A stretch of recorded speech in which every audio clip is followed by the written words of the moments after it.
विश्व श्रमिक दिवस अनुचिंता अध्यापक गौरहरि महांती। श्रमिक दिवस मई 1 तारिख परिप्रेक्षी में ओडिशार अगणित श्रमिक भाई और भौणी मानक शुभेच्छा सुस्थ निरामय कामना।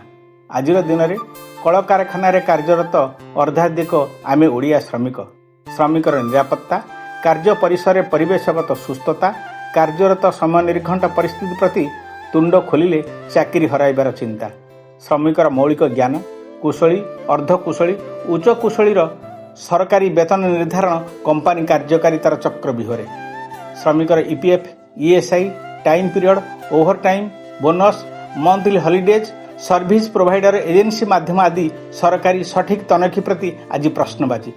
श्रमिकटिए सर्वनिम्न आवश्यकता जोगाण कहार दायित्व? श्रमिक ही दादन किए करिबे एमानक कार्यस्थली परिदर्शन? आम राज्य केते दादन बाहर राज्य अबा विदेश को जाती, किपर जाती तार तथ्य सरकारी नथिर बाहर। आम राज्य लेबर एक्सपोर्ट रे देश रे प्रथम।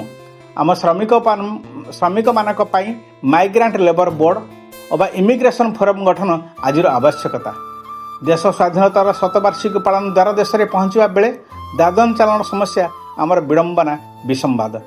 यह ओडिशा परी राज्यर विपर्यस्त आर्थिक संकट कहुआ अप्रासंगिक कि? श्रमिक मानक प्रति संवेदनता आंतरिकता रहिबा समाजर प्राथमिकता। कर्म संस्थान पाई श्रमिकटिए विदेश जावाई भिसा निमंते आम राज्यवासी कलिकता, बांगालोर आदि सहर उपर निर्भर करबा केते युक्तियुक्त? आम देश में जो भिसा फैसिलिटेशन सेंटर मान रही ताहा पुणी विदेशी बेसरकारी संस्था मानकर जार आर्थिक कारबार सरकारी मूल्यांकन बाहर। एपरि स्थले विदेश नियुक्ति, वैदेशिक मुद्रा संचय आम देश पाई आह्वान सृष्टि करिबो नाही कि? आम स्वाधीनतार 80 वर्ष पर ओडिशा रे प्रथम थर पाई चलित एप्रिल 1 एक भिसा एप्लिकेशन सेंटर भुवनेश्वर खोलागला। ता पुणी केतोटी मिडिल ईस्ट कंट्री मानक पाई सीमित।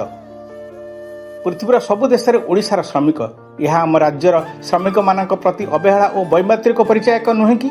आमको स्मरण करने को हेब आम पूर्वज कण विदेश में वाणिज्य काल से देश गुड़िकर शासन को मध्य नियंत्रण करुथिले। मात्र आज आम सरकार पर सरकार प्रतिवर्ष फॉरेन इन्वेस्टर्स कनक्लेव माध्यम देश विदेशर पुंजीपति शिल्पपति को आम राज्य तथा देश को व्यवसाय पाई आमंत्रण करुछंती, स्वागत जनाउछंती।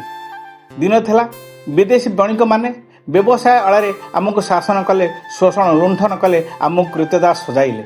दुर्भाग्य आज आम से विदेशी को आम मुलक शिल्प व्यवसाय पाई निमंत्रण आमंत्रण करने द्वारा आमर क्यों लक्ष्य साधन हेब?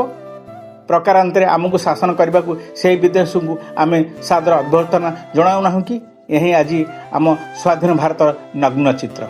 एपर्यंत भारत उत्पादक स्वावलंबी राष्ट्र हो पारा नहीं। भारतीय बाजार प्रति पृथ्वीर लोलुप दृष्टि। India is a best consumer market in world. आज पवित्र श्रमिक दिवस रे ओडिशार समस्त श्रमिक भाई और भौणी मानक संगठित होगाक पड़िबो। श्रमिक माने संगठित अणसंगठित क्षेत्र में काम करूँ। एक श्रमिक संगठन खोलपा मध्य निज करि रक्षा, परिवार हो पार सुरक्षा। श्रमिकर लड़ाई रुहे संस्थार आक्रोश। अनेक समय श्रमिक असुविधा होती निराश। हे श्रमिक भाईगण, श्रमिक संगठनर आवश्यकता उपादेयता बुझाक हेब। श्रमिकर न्याय्य अधिकार ग्रहण संगठन माध्यम हुए निश्चित पूरण। श्रमिकर मत संगठन द्वारा प्रकाश। श्रमिक परिवार यह द्वारा पाई था आश्वस्त। आज श्रमिक international labour law, trade union theory, labour union संपर्क अज्ञ। धंदामूलक शिक्षा महाविद्यालय श्रमिक संगठन संपर्कित शिक्षा नहीं।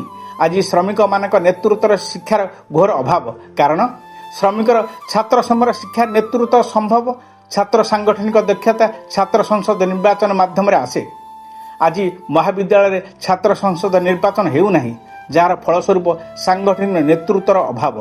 गणतंत्र शासन आज उत्तराधिकारी सूत्र परिचालित। एणु योग्य नेतृत्वर अभाव गणतंत्र हेउछि दुर्बल।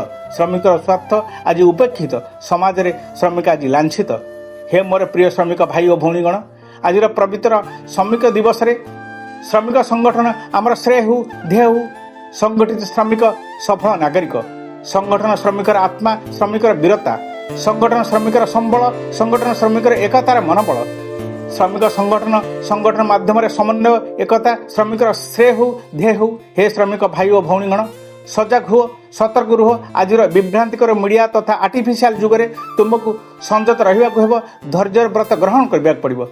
श्रमिकर संयमता, श्रमिकर सफलता, श्रमिकर धैर्य शौर्य, श्रमिकर न्याय। आज पवित्र अवसर में आम श्रमिकगण आम संस्थार दायित्ववान संपन्न कर्मचारी भाव संस्था प्रति पूर्ण अनुगत्य आमर कर्म हेउ, कर्तव्य हेउ, संस्था प्रति निष्ठावान हेबा आमर संकल्प हेउ, संस्कार हेउ, संस्थार उन्नति प्रगति आमर श्रेय हेउ, संभावना हेउ। श्रमिक दिवस की जय। भारतीय श्रमिक जय। इनकिलाब जिंदाबाद। भारत माता की जय।